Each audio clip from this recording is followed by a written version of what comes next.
You think you are watching this alone. You believe that the walls of your skull are thick enough to keep your secrets safe, and that your skin is a fortress no one can breach. But right now, in the rooms you frequent and the streets you walk, someone is reading the braille of your insecurities. They aren't listening to your words. They are measuring the weight of your silence and the specific way your eyes dart when the air grows heavy. If you continue to believe that power is something shouted from a podium, you will remain the perpetual victim of the quietest person in the room. You aren't just a witness to your life anymore. You are a carcass waiting for the first cut. Do you truly believe you're the one holding the knife?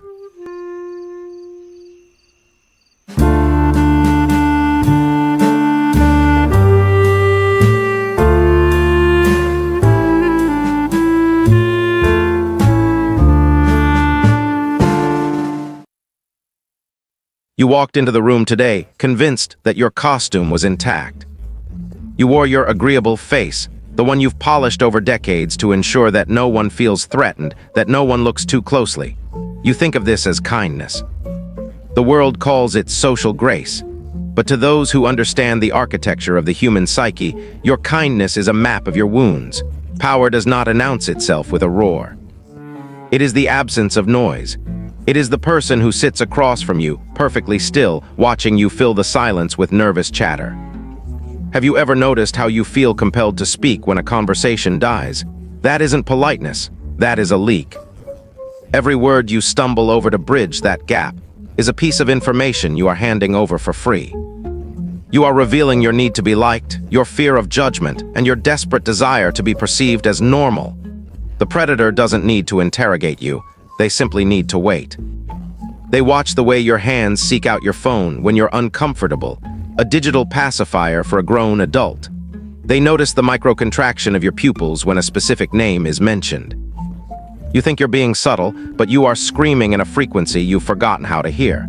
This is the first stage of your descent, the realization that your privacy is an illusion. You are a book written in a language you don't speak, but everyone else is learning to read. As you move deeper into the mechanics of the hidden, the tension begins to settle in your marrow. You start to see the geometry of submission in every interaction. Look at the way people tilt their heads when they speak to someone they fear. Look at the way feet point toward the exit when a conversation becomes a cage. There is a specific type of violence in a calm gaze. When someone looks at you and doesn't look away, they are claiming ownership of the space between you. You feel that heat in your chest, don't you?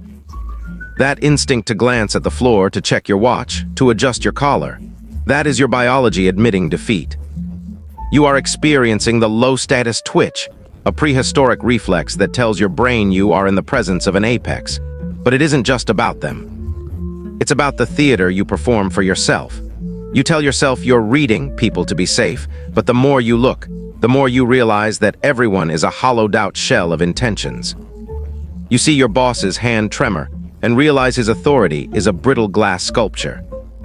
You see your partner's gaze linger a second too long on a stranger and realize the forever they promised you is just a placeholder for until something better arrives. The tension becomes unbearable because the truth is ugly. Influence isn't about leadership, it's about the management of shadows. It's about knowing which button to press to make a person feel small and which one to press to make them feel like a god, just so you can watch them dance. You begin to wonder if there is anyone left who isn't a puppet, or if the strings go all the way up to the clouds. Now, the collapse begins. The internal structure of your morality starts to give way under the pressure of what you've seen. You thought that by learning to read intentions, you would become a protector. You thought you would be the one to stop the manipulation. But the abyss doesn't just stare back, it invites you in for a drink. You find yourself using the very tools you once feared. You notice a friend's vulnerability, a slip of the tongue about their father, a flinch at the mention of money, and instead of comfort, your brain automatically calculates how that information could be used. You realize that empathy is just a highly evolved form of surveillance. To feel what someone else feels is the ultimate way to predict what they will do next. This is the internal collapse, the death of the good person you thought you were. You aren't good, you were just unequipped. Now that you have the equipment, the hunger starts to grow. You see the power dynamics in a simple thank you. You see the hidden hierarchy in a group of friends deciding where to eat. You see the tiny, incremental betrayals that make up a standard Tuesday. The world loses its color and becomes a series of thermal signatures, heat maps of desire, and cold pockets of resentment. You realize that you have never truly known anyone. You have only known the versions of themselves they were willing to project. And now that you can see behind the projection, the people you love look like strangers. Worse, you look like a stranger to yourself. You are no longer a participant in life. You are a technician, dissecting the heartbeat of every room you enter until the heart stops beating entirely. The descent is complete. You have reached the floor of the psyche, and it is colder here than you imagined. There is no grand epiphany that sets you free, no aha moment that returns you to a state of innocence. You cannot unsee the skeleton beneath the skin. You now understand that power is the only currency that doesn't devalue. Love can be withdrawn, money can be stolen. But the ability to see the hidden intention is a blade that stays sharp until the day you die. However, a blade has no friends. It only has things it has cut and things it has yet to cut.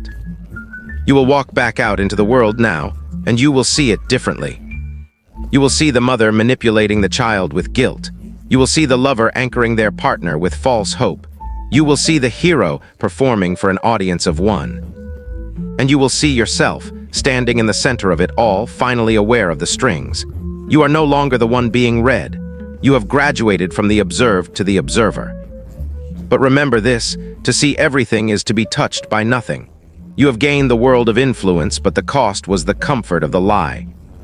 You are awake now in a world that prefers to sleep, and the silence of that awakening is the heaviest thing you will ever have to carry. The door is open. You can walk through it and join the game, or you can sit in the dark and watch the shadows play.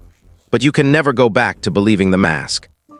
The predator is no longer in the room. The predator is looking out through your eyes. The question isn't whether they are reading you anymore. The question is, now that you know how it's done, what are you going to do to them?